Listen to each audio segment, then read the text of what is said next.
Pour le secrétaire général des Nations Unies, Antonio Guterres, il est impératif que les pays développés honorent rapidement leur engagement de doubler le financement en faveur de l'Afrique dans la lutte contre le changement climatique.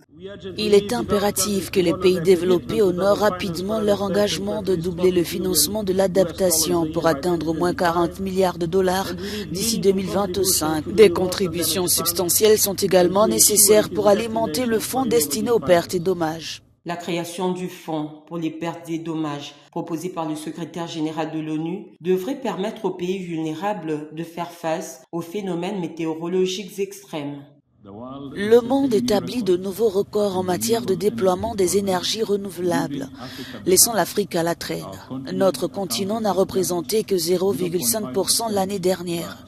Et si nous voulons que notre ambition, notre engagement et notre vision se traduisent par un impact sur le terrain, nous devons rechercher des solutions innovantes, susceptibles d'attirer de nouveaux capitaux vers les industries vertes, de créer des emplois pour nos jeunes et de renforcer les infrastructures de l'Afrique en vue de la prochaine étape de la croissance.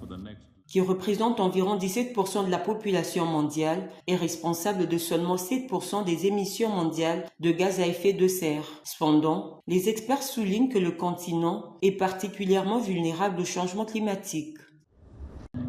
L'Afrique se trouve en première ligne face aux impacts climatiques. Il est essentiel qu'elle soit également en première ligne pour profiter des bénéfices de la transition écologique.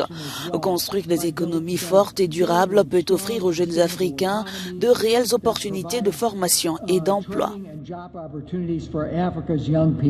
Par ailleurs, le chef de l'ONU a proposé des taxes de solidarité sur des secteurs tels que le transport maritime, l'aviation et l'extraction de combustibles fossiles pour contribuer au financement de l'action climatique.